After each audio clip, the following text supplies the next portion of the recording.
Welcome to the first lecture in our series on Bitcoin and cryptocurrencies. I want to start by introducing the four lecturers who are going to be speaking in the series. The first lecturer is Joseph Bonneau. He's a postdoctoral researcher in computer science at Princeton University. The second lecturer is me, Ed Felton. I'm a professor at Princeton in computer science and in the Woodrow Wilson School. The third lecturer is Arvind Narayanan. He's a computer science professor at Princeton. And fourth, our special guest lecturer is Andrew Miller. He's a PhD student in computer science at the University of Maryland. There will be 11 lectures in total. In this lecture, number one, we're going to do two things. First, we'll introduce some cryptographic primitives that turn out to be necessary for talking about cryptocurrencies. In particular, we'll talk about cryptographic hashes and digital signatures, and we'll talk about some of the ways in which those are used to build cryptocurrencies. And then at the end of the lecture, we'll start talking about cryptocurrencies, and I'll give some examples of simple cryptocurrencies that illustrate some of the design challenges that we need to deal with. I want to apologize for covering the cryptographic material at the beginning. Unfortunately, we have to eat some of our vegetables a little bit in order to lay groundwork for the cryptocurrency stuff. So if you came for the cryptocurrency stuff, let me assure you, first of all, that we will get to it in this lecture, and that having laid the groundwork in this lecture, there's going to be a lot more specifically cryptocurrency-focused material in later lectures. All right, so let's get to it. In segment 1.1, we're going to talk about cryptographic hash functions. We'll talk about what they are and what their properties are, and then later we'll move on and talk about what their applications are. So a cryptographic hash function is a mathematical function, and it has three attributes that we need to start with. First of all, a hash function can take any string as input, absolutely any string of any size. It produces a fixed size output. We'll use 256 bits in this series of lectures because that's what Bitcoin does. And it has to be efficiently computable, meaning given a string, in a reasonable length of time, you can figure out what the output is. So that's a hash function, but we're going to need hash functions that are cryptographically secure. The cryptographic properties of hash functions are a complicated topic in general, but we're going to focus here on three particular properties, and I'll explain in a minute what those are. In particular, that the function is collision-free, that it has a hiding property, and that it's puzzle-friendly. And for each of these, I'll talk about what the property is, what it means, and then I'll talk about why it's useful to have a function that has that property. So first, collision-free. So the first property that we need from a cryptographic hash function is that it's collision-free. And what that means is that it's impossible, nobody can find values x and y such that x and y are different, and yet the hash of x is equal to the hash of y. And so if we look at the operation of the function as depicted by one of these red arrows, here's x and h of x, and here's y and h of y, then nobody can find a situation like this, that you have an x and y that are separate, and yet when you hash them, they hash to the same value. Now, one thing to notice is that I said nobody can find. I didn't say that there is no collision. Because if you think about it, there has to be a collision. Collisions do exist, and to understand why that is, we can use this diagram. Over here on the left, I'm depicting all of the possible inputs to this function, which can be a string of any size. And over here, I have all of the possible outputs, which has to be a string of 256 bits in size. So the right-hand side here, the outputs, there are only 2 to the 256 possibilities. Over here, there are more possibilities. And so if you think that every point over here on the left is going to be mapped by an arrow to some point on the right, you can see that as you go from all the points over here on the left into the right, it has to get crowded. And in fact, that there have to be multiple values over here on the left that map to the same output over here. In fact, in general, there will be a very large number of possible inputs that map to any particular output. So collisions do exist. I said before, nobody can find a collision, and that's the key question. We know collisions exist. The question is, are there any collisions that are findable by regular people using regular computers? Okay. Now, to make things even worse, I said that it has to be impossible to find a collision. Let me tell you how to find a collision, because there's a method that's guaranteed to work. And the method works like this, that we're going to pick 2 to the 130 randomly chosen inputs over on the left cloud of that previous diagram.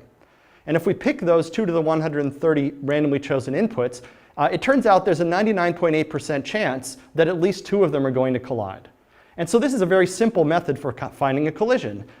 It works no matter what the hash function is, but of course the problem is that this takes a very, very long time to do. you have to compute the hash function 2 to the 130 times. And that's, of course, an astronomical number. This method works no matter which hash function we're using. There's still a 99.8% probability that this works, and if it doesn't work, just try it again. It'll probably work the next time. But this doesn't really matter. And the reason it doesn't really matter is that this procedure takes 2 to the 130 steps in order to get to that high probability. So we can say something like this. We can say that if every computer ever made by humanity was computing since the beginning of the entire universe up to now, the odds that they would have found a collision is still infinitesimally small. So small that it's way less than the odds that the Earth will be destroyed by a giant meteor in the next 2 seconds, which didn't happen. Okay, so we know how to find a collision, but this method takes too long to matter. The question is there some other method that could be used on a particular hash function in order to find a collision? And that's the question that is harder to answer. Is there a faster way to find collisions? Well, for some possible values of hash functions, of course there are. For example, if our hash function were to simply take the input modulo 2 to the 256, that is, it just selected the last 256 bits of the input, then we would know an easy way to find a collision. One collision would be the values 3 and 3 plus 2 to the 256. So for some possible values of the hash function, it's very easy to find a collision. For others, we don't know. Now, one thing I need to note is that there's no hash function in existence which has been proven to be collision-free. There are just some that people have tried really, really hard to find collisions and haven't succeeded. And so we choose to believe that those are collision-free. Okay. Now, what good does collision freedom do us? If we can assume that we have a hash function that is collision-free, then we can use that hash function as a message digest. And what I mean by that is the following, that if we know that x and y have the same hash, then it's safe to assume that x and y are different. Because if someone knew an x and y that were different that had the same hash, of course that would be a collision. Since there's not a collision that we know of, then knowing the hashes are the same, we can assume that the values are the same. And this lets us use the hash as a kind of message digest. Suppose, for example, that we had a file, a really big file, and we wanted to be able to recognize later whether another file was the same as the file we saw the first time. Right? So one way to do that would be to save the whole big file, and then when we saw another file later, just compare them.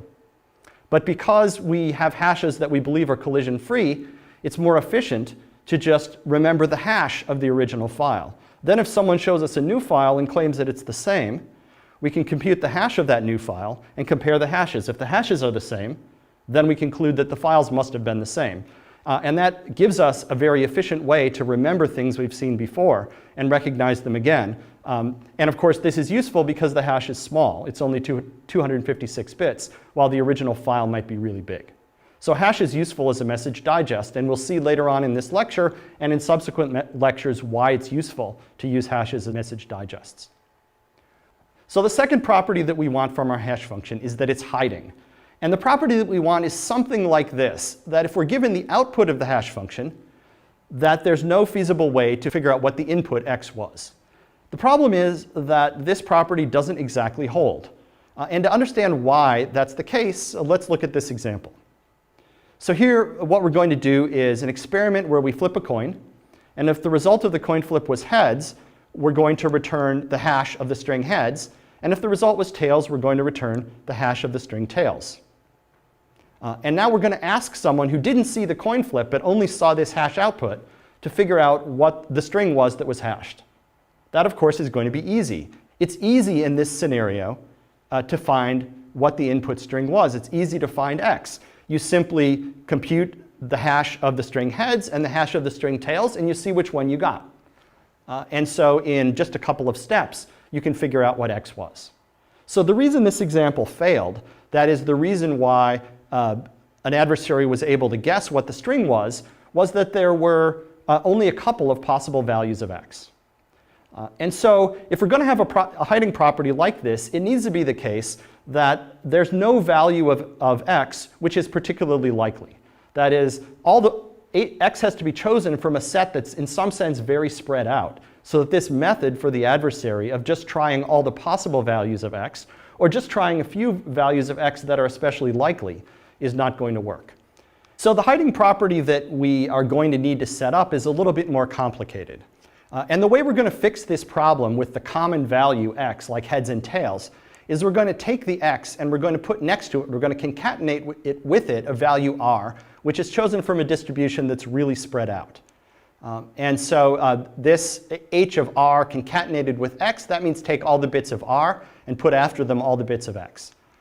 And so what we're going to say is, given the hash of r together with x, that it's infeasible to find x, and that this will be true in the formally stated property that if r is a random value chosen from a distribution that has high min entropy, then given the hash of r concatenated with x, it's infeasible to find x.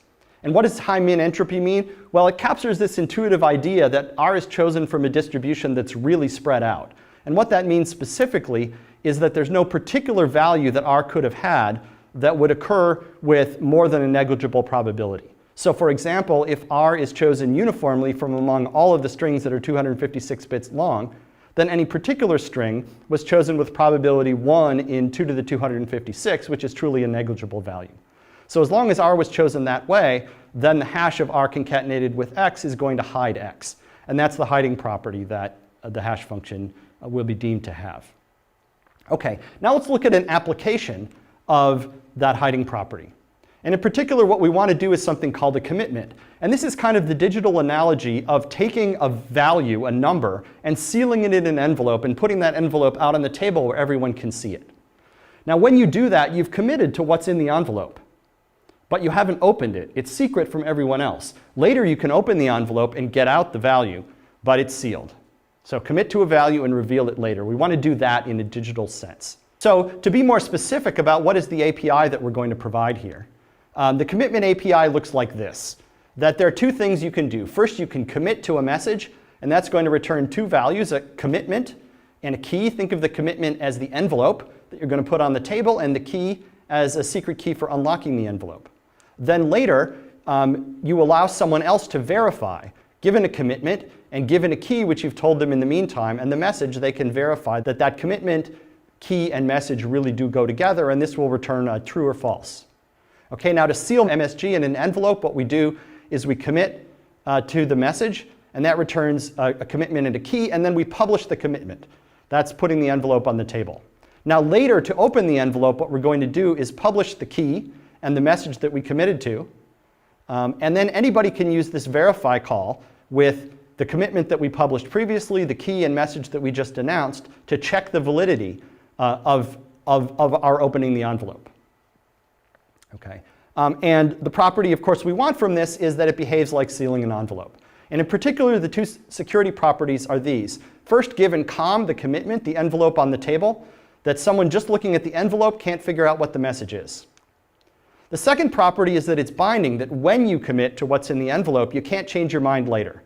That is, it's infeasible to find two different messages such that you can commit to one message and then later claim that you committed to another, and the whole thing will verify.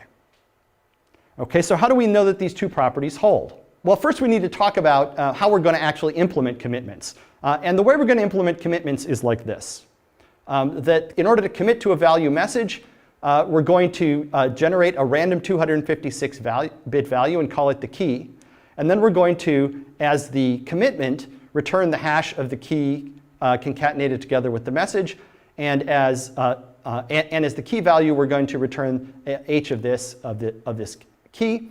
And then later, to verify, someone is going to compute this same hash of the key they were given, concatenated with the message, and they're going to check whether that's equal to the commitment that they saw. Okay, so this is a way of using hash functions both in the commitment and in the verification.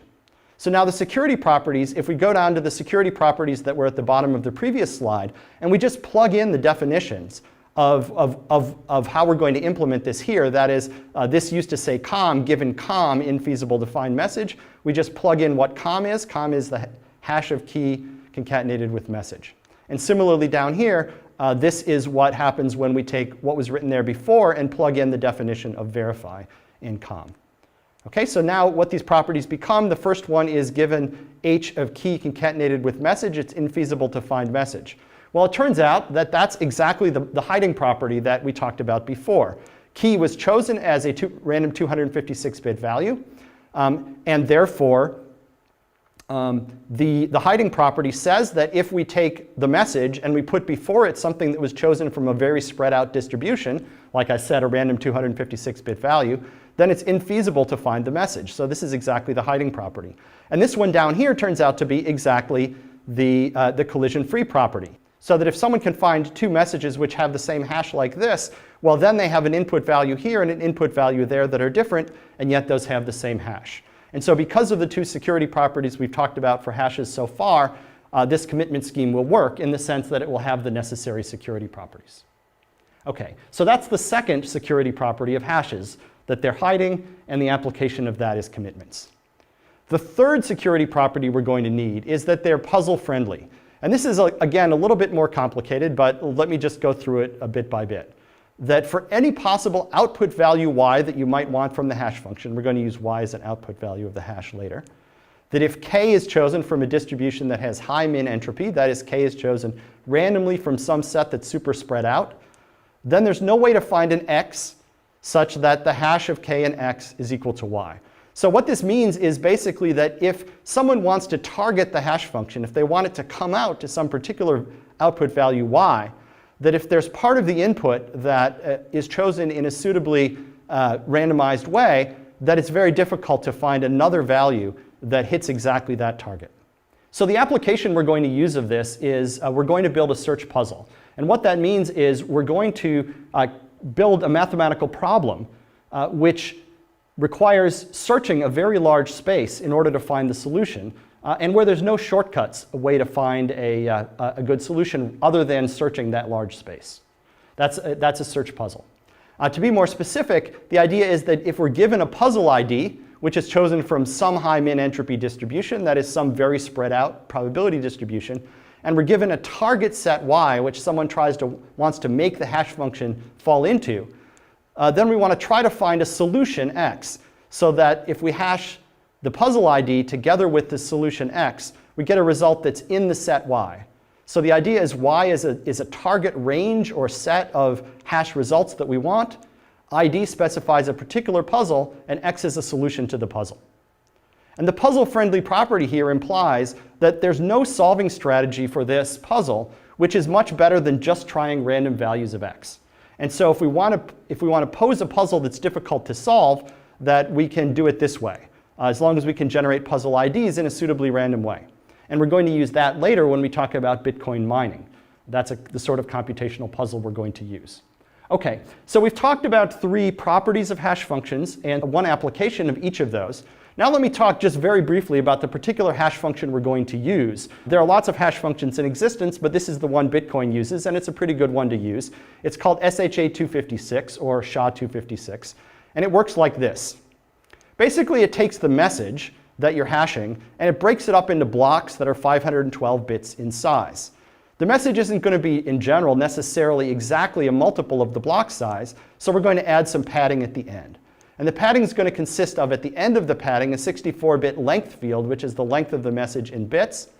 And then before that, it's going to consist of a 1-bit, followed by some number of 0 bits. And you choose the number of 0 bits so that this comes out exactly to the end of a block. So once you've padded the message so that its length is exactly a multiple of the 512-bit block size, you then chop it up into blocks, and you then execute this computation. You start with a 256-bit value called the IV. That's just a number that you look up in a standards document.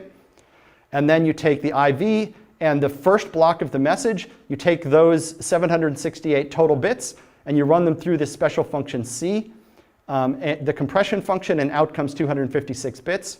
You now take that with the next 512 bits of the message, run it through C again, and you keep going. Each iteration of C crunches in another 512-bit block of the message and mixes it in sort of logically to the result. And when you get to the very end, you have consumed all of the blocks of the message plus the padding. The result is the hash. That's a 256-bit value. And it's easy to show that if this function C, this compression function, is collision-free, then this entire hash function will also be collision-free. The other properties are a little bit more complicated, so I won't talk about them here. OK, so we've talked about hash functions. We've talked about what hash functions do. We've talked about 3 properties of hash functions and applications of those properties, and the specific hash function that we use in Bitcoin. In the next lecture segment, we'll talk about ways of using hash functions to build more complicated data structures that are used in distributed systems like Bitcoin.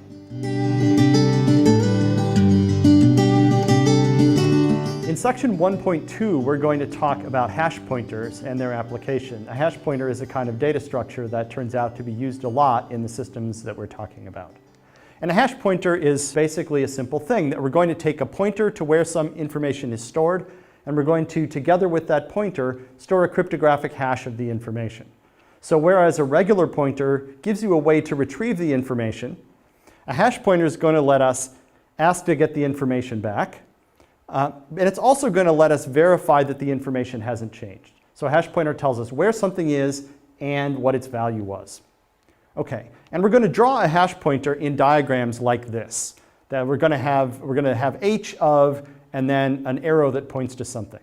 So anything drawn like this, think of it as being a hash pointer to this thing. It's a pointer to where it's stored, and it's also the hash of the value that this data had when we last saw it.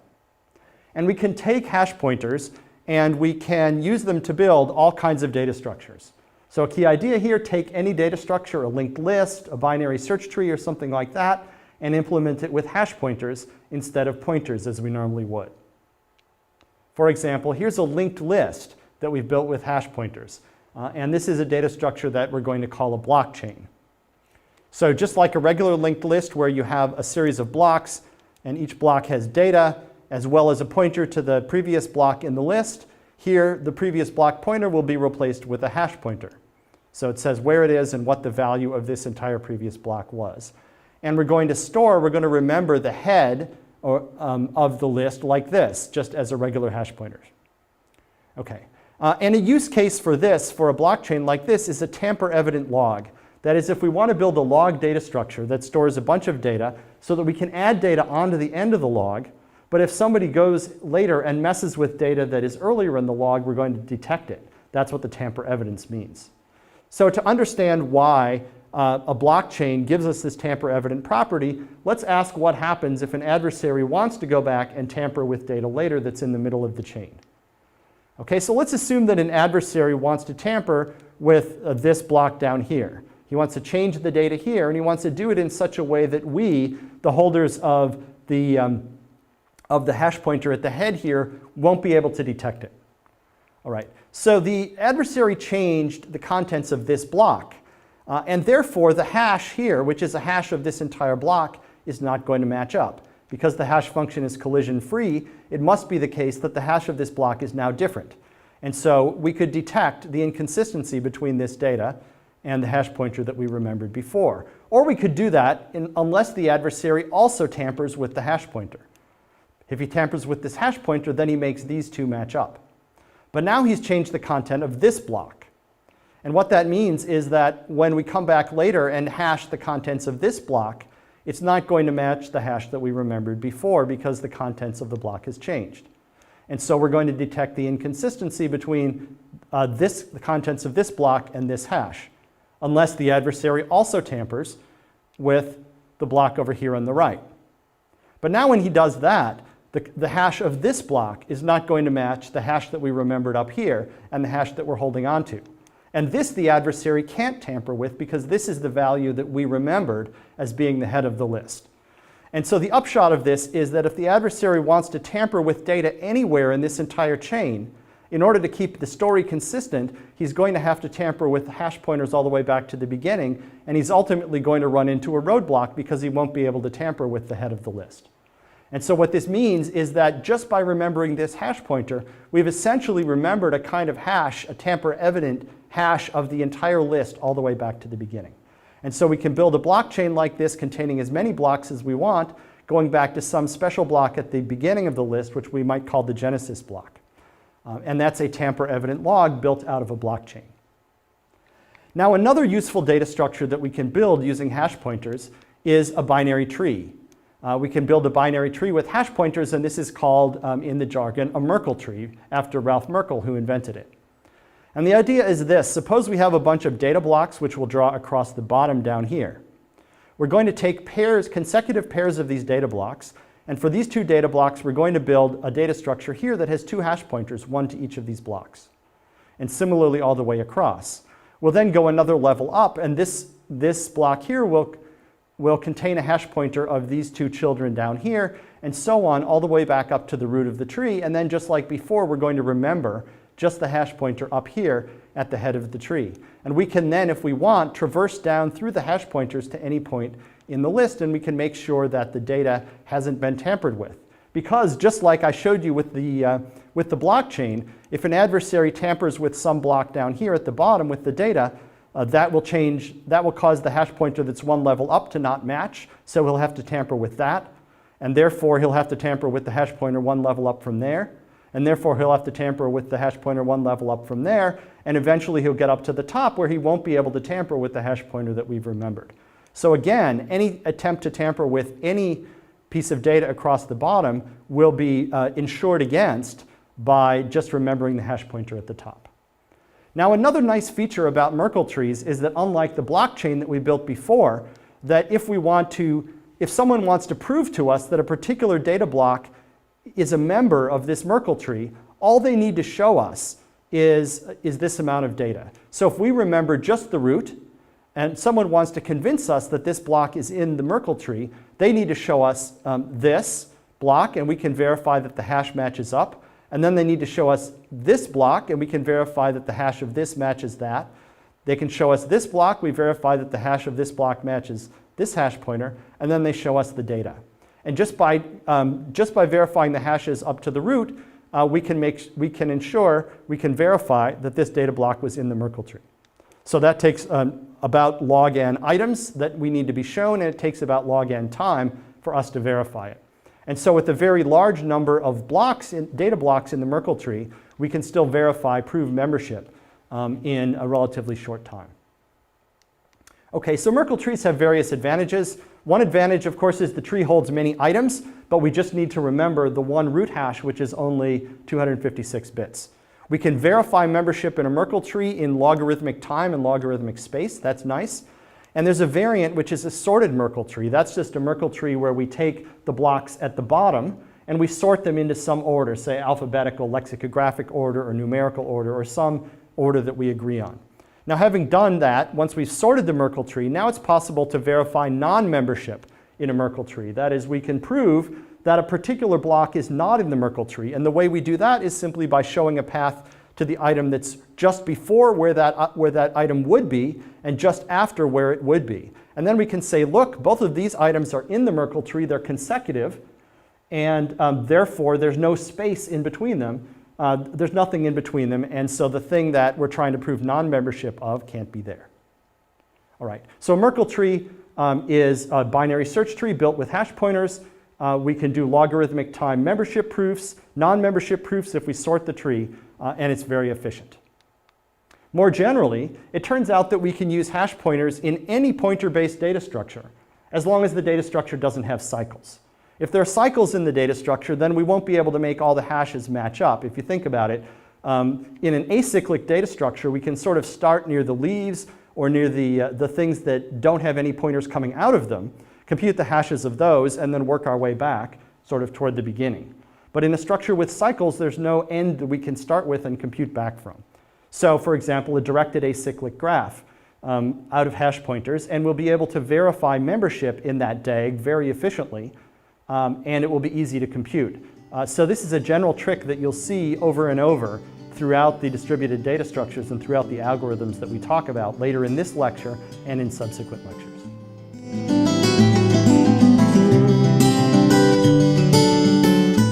In segment 1.3, we're going to talk about digital signatures. This is the second cryptographic primitive along with hash functions that we need as building blocks for the cryptocurrency discussion later on.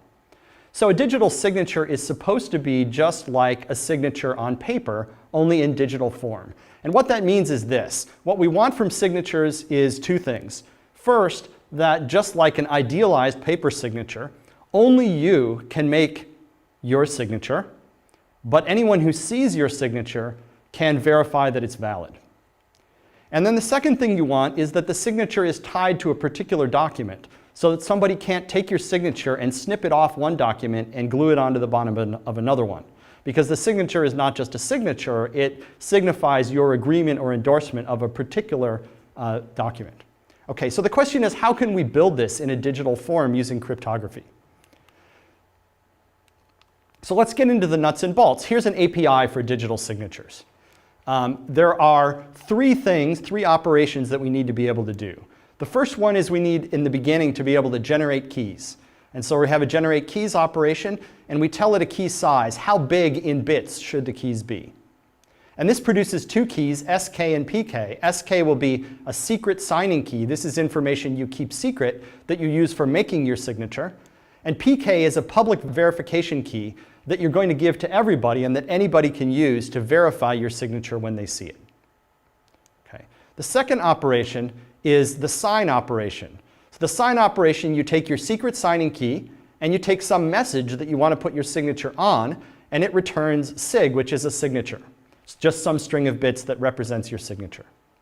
And then the third operation is a verify that takes something that claims to be a valid signature and verifies that it's correct. It takes the public key of the signer, it takes the message that the signature is supposedly on, and it takes the supposed signature. And it just says yes or no, is this a valid signature? Okay, so these three operations, these three algorithms constitute a signature scheme. And I'll note that the first two can be randomized algorithms. The verification won't be, it will always be deterministic. And in fact, if you think about it, generate keys had better be randomized because it ought to be generating different keys for different people. Okay, so the requirements for the signatures at a slightly more technical level are the following two requirements. First of all, that if a signature is, that valid signatures will verify. If a signature is valid, that is, if I sign a message with SK, with my secret key, that if someone then later tries to validate that using my public key and the same message, that will validate correctly. So this says that that signatures are useful at all. But then the second thing you want is that it's impossible to forge signatures.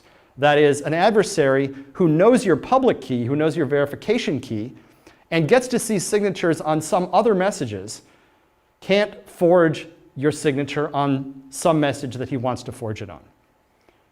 And in order to explain this property in a little bit more detail, it's normally formulated in terms of a sort of game that we play with an adversary. So the game, I'll depict it here with this diagram.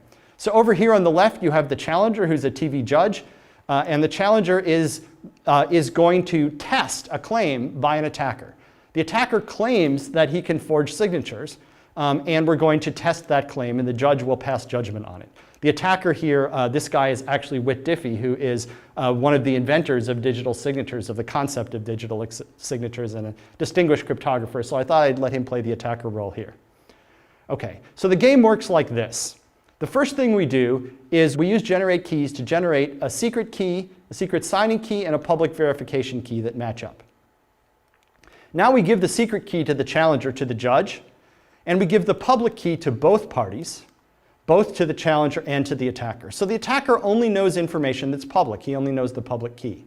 And his mission is going to be to try to forge a message. The challenger knows the secret key, so he can make signatures.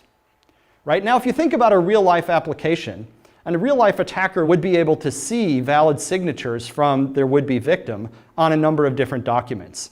And maybe the attacker could even manipulate the victim into signing innocuous-looking documents, if that's useful to the attacker. So in our game, we're going to allow the attacker to get signatures on some documents of his choice. And we see that in the diagram like this. The attacker is going to send over a message M0 to the challenger, and the challenger is going to sign that message and send the signature back. The attacker can look at that, scratch his head a little bit, and send over another message, M1. The challenger will sign that. And we do that for as long as the attacker wants. The attacker can send over any sequence of messages he wants and get signatures on them. Once the attacker is satisfied that he's seen enough signatures, and we're going to let him see only a plausible number, then he's going to pick some message M that he wants to forge a signature on, and he's going to try to forge a signature. And of course, there's a rule that says that this M, this message that he's trying to forge a signature on, isn't one of the messages that he's already seen. Because it would be really easy for him to send over a valid signature on M0. I mean, we sent him a valid signature on M0 earlier. So he's going to pick some other message that he hasn't seen a signature for already, and he's going to send over what he claims is a signature on that message.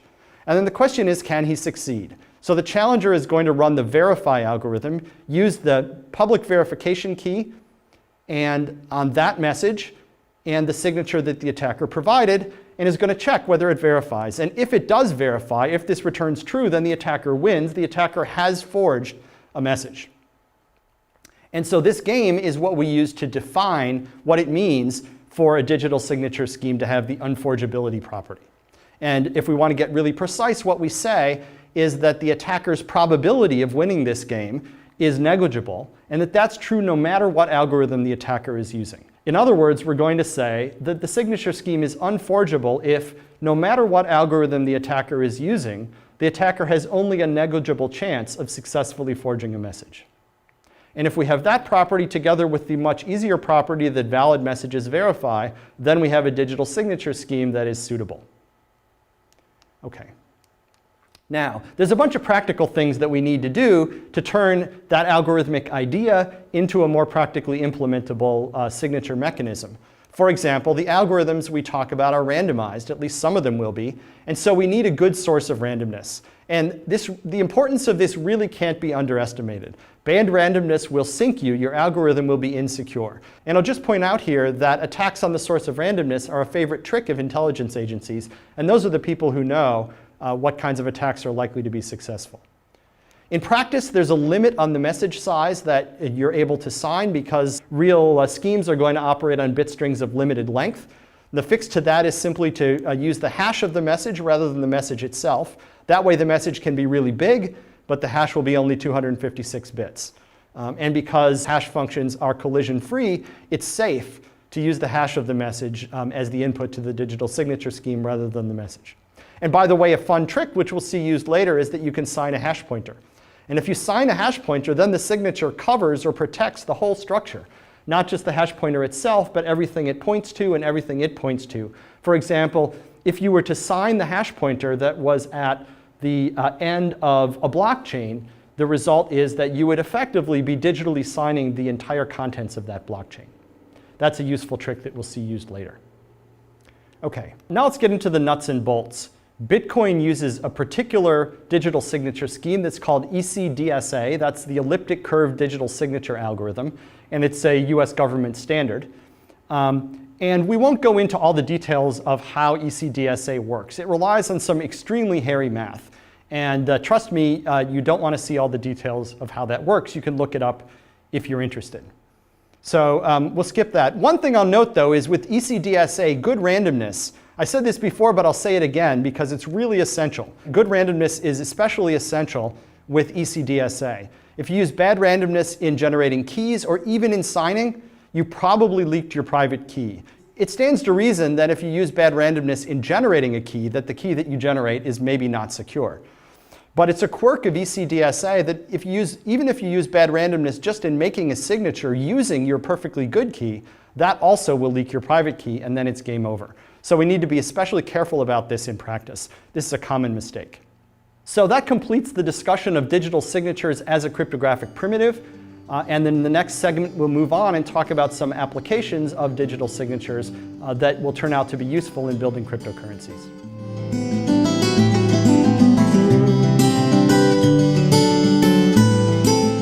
In segment 1.4, we'll move on, having covered digital signatures, and talk about a nice trick that we can use that goes along with digital signatures. And the useful trick is this. The idea is to take a public key, one of those public verification keys from a digital signature scheme, and equate that to an identity. That is an identity of a person or an actor in a system. So if you see a signature that verifies correctly, that is, if you see a signature such that you can verify with someone's public key that that is a signature on a particular message, then you can think of that as that public key saying the message. You can literally think of a public key as kind of like an actor or a party in a system, and that they can make statements by signing those statements. And so if you think in that mindset, then this public key is like an identity. It's an actor who can do stuff in the system. And if you think about it then, for someone to speak for PK, that is for someone to be able to make statements that will be seen as coming out of PK's mouth, you have to know the matching secret key, SK. And so if you know the secret key that corresponds to the public key, PK, then you can sign messages with that secret key, and what you're doing essentially is making statements on behalf of that public key. And that means that there is an identity in the system which only you can speak for, and of course that's what you want an identity to be, something that one person can speak for or on behalf of that everybody can see. All right, so if we're going to treat public keys as identities, one of the consequences of that is that you can make a new identity whenever you want. If you want to make a new identity, you just do this. You create a new random key pair, SK and PK, by doing the generate keys operation in our digital signature scheme. And we get out SK and PK. PK is then the public name that you can use. That's the name of that identity, what it's called. Although in practice, you'd probably use the hash of PK because public keys are big. But again, we'll leave that aside as a detail.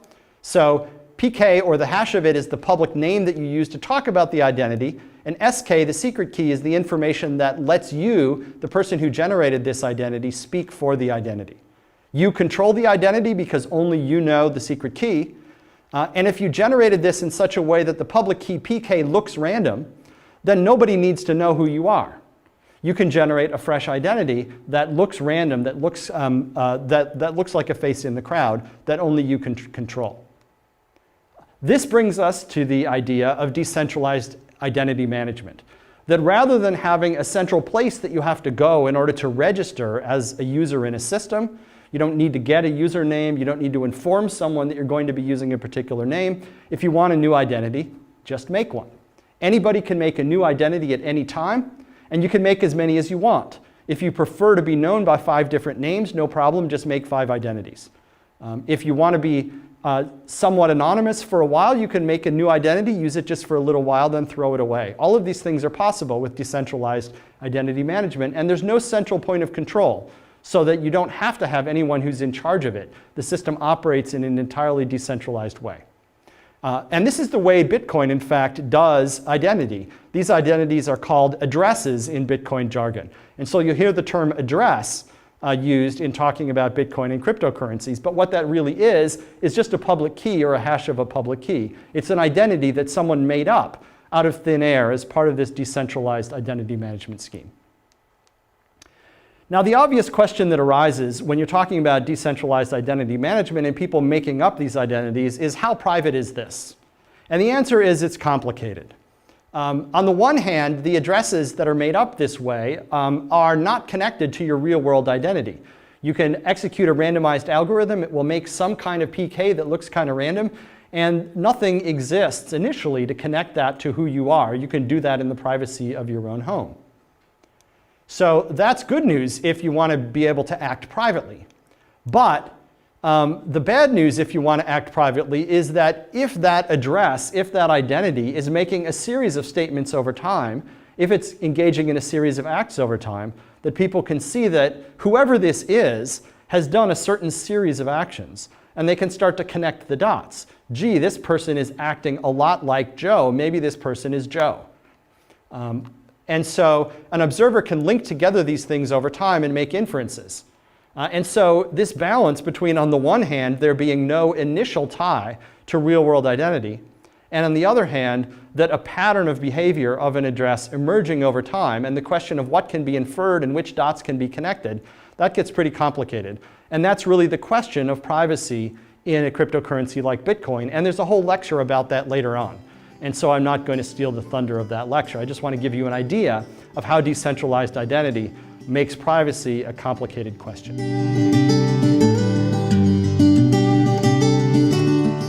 In segment 1.5, we're going to move from talking about cryptography, and we're going to move on to cryptocurrencies. Now, I know that many of you showed up here for the cryptocurrency stuff, and trust me, there will be a lot more cryptocurrency material in future lectures. Unfortunately, we needed to eat some of our cryptographic vegetables in order to have the background to talk about cryptocurrencies. And now you'll see when I start talking about cryptocurrencies how these pieces fit together and why the cryptographic operations like hash functions and digital signatures are actually useful. All right, so in this section I want to talk about some simplified cryptocurrencies that give us ideas about how systems like Bitcoin work. Of course, it's going to require about 10 more lectures in order to really spill out all of the implications of how Bitcoin works and what that means. But let me talk about some very simple cryptocurrencies to get the discussion started.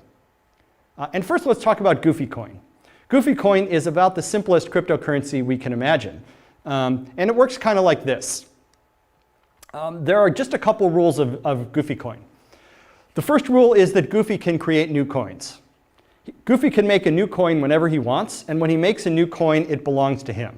So when Goofy makes a coin, it's represented by a data structure like this. Here you have the create coin operation, and there's a unique coin ID that Goofy generated, and then there's a digital signature that was put on it by Goofy, which anyone can verify. So anyone being given this can verify that the signature is valid and that it's a signature of this statement. And new coins belong to Goofy by definition because those are the rules that Goofy made. So that's the first rule. Goofy can create new coins. The second rule of Goofy Coin is that whoever owns a coin can pass it on to someone else. They can spend it. So for example, here we have the coin that I showed you before that Goofy created. And now we're going to take a hash pointer to that coin. And then we're going to create a statement. Goofy's going to make a statement that says, pay this to Alice. Alice is being named by a public key here. Pay to public key Alice the coin that's represented by this hash pointer. And this is also signed by Goofy. Now, Goofy is the one who owned that coin, and so Goofy has to sign any transaction that spends the coin. And once this has happened, now Alice owns the coin. Alice owns the coin, and Alice can prove that she owns the coin because she can present this data structure here, which is validly signed by Goofy and points to a coin that was validly owned by Goofy. And so the correctness of this coin is self-evident in the system. Now Alice can move on, and she can spend the coin as well. So here we have the coin we had before. This is down here at the bottom. We have the creation of the coin signed by Goofy. Now Goofy paid the coin to Alice via this hash pointer, and he signed that. Now Alice is the owner of the coin. Now she can create a statement like this that says, pay this coin to Bob's public key, and here's a hash pointer to the coin. And now Alice signs that. So because Alice was the valid owner of the coin, which we could verify by walking this chain, now we know that this is valid and the coin belongs to Bob. So Bob is now the owner of this coin. So those are all the rules of Goofy Coin. Goofy can create new coins by simply signing a statement that he's making a new coin with a unique coin ID. And then whoever owns a coin can pass it on to someone else by signing a statement saying, pass on this coin to person X. And you can verify the validity of a coin by simply following the chain and verifying all of the signatures along the way. That's Goofy Coin. All right. Now, there's a problem, though. There's a big security problem with Goofy Coin, and we can see it in this structure here. So look at this coin here. This is the coin that Goofy made and then paid to Alice. Alice was the owner of that coin, and there's a problem. Alice paid this coin on to Bob, but now Alice makes another data structure like this, which pays to Chuck the very same coin. And this is signed by Alice. Now, if Chuck doesn't know about this thing up in the upper left, this data structure, let's say Alice just gave that to Bob and didn't tell Chuck. Now, Chuck will look at this and he'll think that this is perfectly valid, and now he's the owner of the coin. Chuck has a valid-looking claim to be the owner of this coin, and Bob has an equally valid-looking claim to be an owner of this coin, and that's a problem because coins are not supposed to work that way. This is called a double spending attack. It's called double spending because Alice is spending the same coin twice. And double spending attacks are one of the key problems that a cryptocurrency has to solve. Goofy Coin does not solve the double spending attack, and therefore Goofy Coin is not secure. So although Goofy Coin is simple and we understand its rules, it won't cut it as a cryptocurrency because it allows double spending. So in order to build a cryptocurrency that is going to be workable, we need to have some solution to the double spending problem. And indeed, the double spending problem is the main design challenge that we face in designing a cryptocurrency. So we need to somehow improve on Goofy coin. And we'll do that by designing another coin, which I'll call Scrooge coin. Scrooge coin is going to be rather like Goofy coin, except it will solve the double spending problem in a particular way. And this coin was created by Scrooge. Okay, so this is a little bit more complicated in terms of data structures, but here's one of the key ideas, that Scrooge is going to publish a history of all the transactions that have happened. This will be a blockchain, that data structure we talked about before, and it will be digitally signed by Scrooge. So anyone can, and it looks like this, of course. It's a series of blocks, data blocks. Each block will have one transaction in it. This block has the transaction with transaction ID number 73. And it has the contents of this transaction, and then there's a hash pointer to the previous block in the history. Okay, and then Scrooge will take the hash pointer, which represents this entire structure, and he'll digitally sign it and publish it. Now anybody can verify that Scrooge really did sign this hash pointer, and then they can follow this chain all the way back and see what is the entire history of all the transactions in the history of Scrooge coin as endorsed by Scrooge. Okay. Now I said here that we put one transaction in each block. We do that for simplicity of explanation, but in practice, as an optimization, we'd really put multiple transactions into the same block, as Bitcoin does. So you can bear in mind as I talk about Scrooge coin that that's the way we'd really do it in practice. So Scrooge publishes this history. What does the history do? Well, the thing the history does for us is it allows us to detect double spending. Because assume Alice owns a coin, and she's going to pay that coin on to Bob. And she's then later going to try to pay that coin on to Charlie. Charlie's going to notice that something is wrong, because Charlie will be able to look into the history and see that Alice already paid that coin to Bob. In fact, everyone will be able to see that Alice already paid that coin to Bob. So if she tries to pay that coin to Chuck, then everyone can see that that's a double spend, and they'll be able to reject it. Scrooge will reject it, and everyone else will reject it and know that they really shouldn't trust Alice. All right. So in Scrooge coin, there are two kinds of transactions.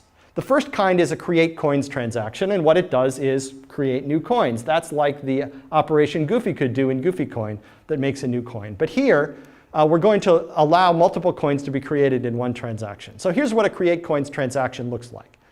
It has transaction ID number 73, let's say in this case. Its transaction type is create coins, and then down here there's a list of which coins are created. Each coin is going to have a serial number within this transaction, 0, 1, 2, etc. Each coin has a value. It's worth a certain number of Scrooge coins. And each coin has a recipient, which is going to be a public key who gets that coin as it's created. So this transaction type creates a bunch of new coins and assigns them to people as initial owners. Now we're going to have a concept in Scrooge coin of a coin ID. That refers to a particular coin. So this particular coin here is coin ID 73(0) because it was created in transaction 73, and it was number 0 within that transaction. Similarly, we have 73(1), 73(2), and so on. So every coin in Scrooge coin has a coin ID that we can use to refer to it. A create coins transaction is always valid. Why is it valid? Well, because Scrooge said so, and they call it Scrooge coin for a reason. If Scrooge puts this into the history which he signs, then it's valid by definition. We don't need to worry about whether Scrooge is entitled to create coins, just like we didn't need to worry in Goofy coin about whether Goofy is entitled to create coins. The rules of the system, which were created by Scrooge, simply say that if Scrooge wants to make coins, then that's valid. So anything he puts into the history is valid. The second kind of transaction we're going to talk about is a pay coins transaction. And this is a transaction that consumes some coins and destroys them and creates new coins of the same total value, but which might belong to different people. So over here on the left, we have an example of what a pay coins transaction looks like. This is transaction ID number 73, let's say. Its type is pay coins. We have here a list of the coins that this one consumes. All of these coins are being consumed and destroyed by this pay coins transaction.